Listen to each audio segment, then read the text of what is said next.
Vamos continuar aprendendo makushi? Hoje eu trouxe o verbo ser makushi. Olha que legal.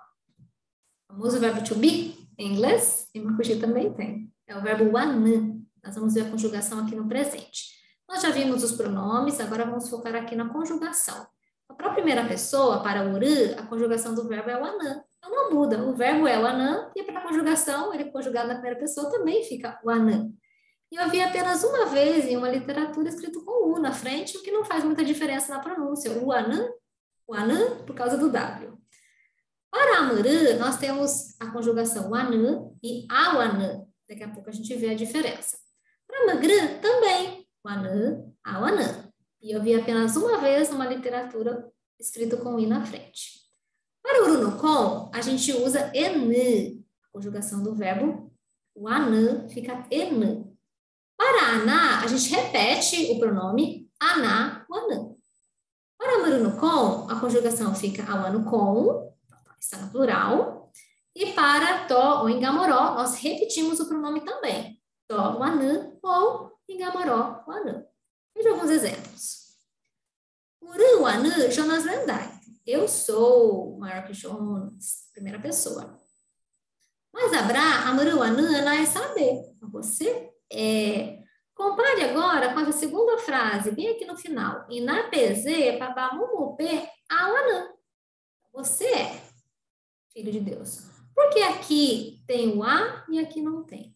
Porque nessa frase, amuru, o anã, eu estou usando o pronome amuru, o anã. Nessa, eu não estou usando o pronome amuru.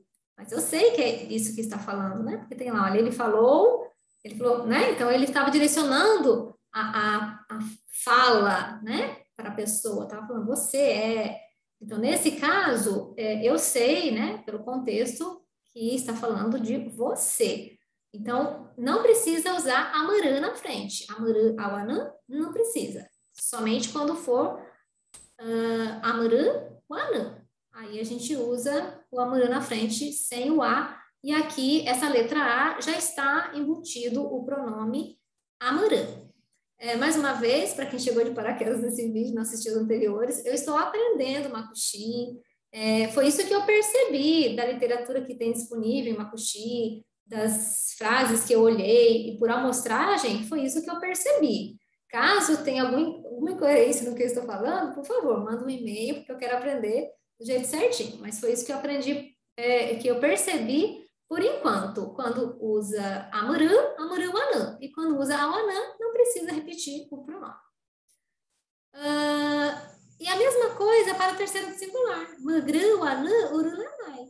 Ele é maior do que eu. Já nessa segunda frase, mas abramerum do que? Awanulenei.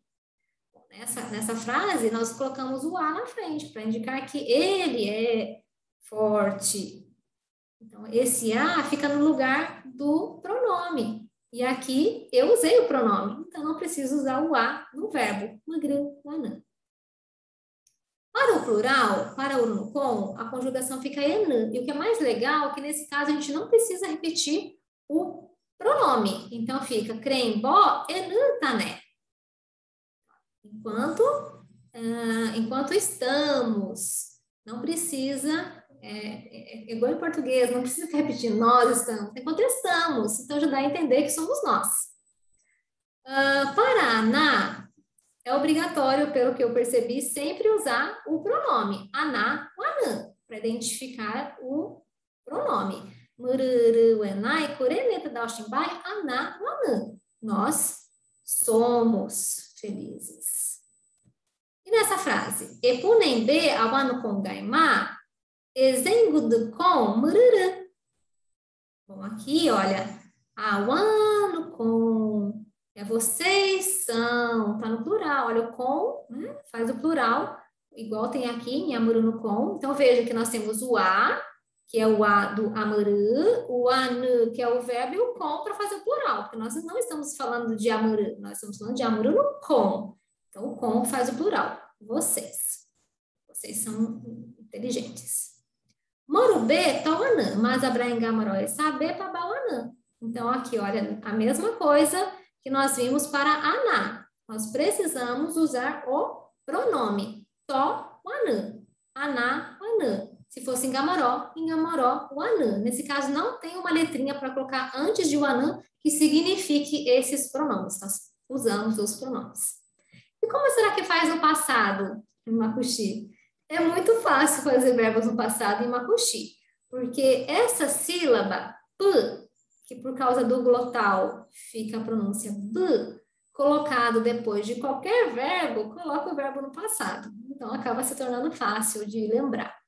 Então, nesse primeiro exemplo, murane, muruanabu. Então, eu estava com medo. Já no segundo exemplo, morobai, morebe, awanabu, tabai. Então, você era criança. Já para a terceira do singular, mugru, wanabu, Isaac yumbe. Olha, você era. Ele era filho de Isaac.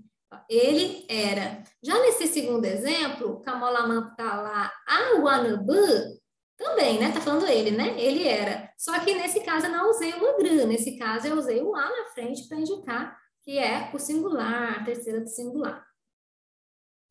Bom, para o plural,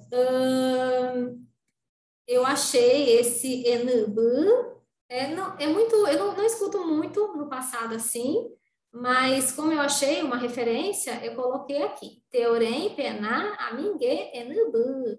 Então, nós estávamos, né, no passado.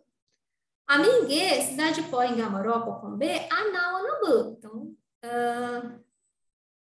Aná, nós também. Aná, Anambu. A mesma coisa. Toda vez que a gente usa o pronome, não usamos a letrinha na frente. E no caso de Aná, no caso de Tó, em Gamoró, a gente precisa repetir o pronome. Então, fica a mesma coisa do presente, a única diferença é o B no final. Olha que legal esse. Amuranukon, Wanabu. Ureneta da Oximbai. Já nessa segunda frase, em Banadu, Ugaimapena, Wanabukombu. Então, nesse caso, está falando também de vocês. Só que a gente não colocou a palavra Amuranukon. Por que não? Porque já tem o A aqui, depois tem o Anubu, que é o passado, e o com, que faz o plural, né? Então, não é você, é vocês. Se a gente quer colocar o pronome, Amuranukon, Wanabu. Ou então, a forma reduzida, a Wanabukom, e daí continua a frase. Em Gamoró, o Anabu, Mararu Braco da Oximbai. Eles estavam muito felizes. Em Gamoró, o Anabu. Bom, isso é só uma pincelada desse verbo anu, no passado, no presente. É um verbo muito importante de se aprender, porque é um verbo também auxiliar, que vai entrar em muitas construções de frases, estruturas em Makushi. Tá certo? Foi um resumo e caso tenha algo a acrescentar, por favor, manda um e-mail que a gente está aprendendo, todo mundo junto. E namoriar, tiaram elai,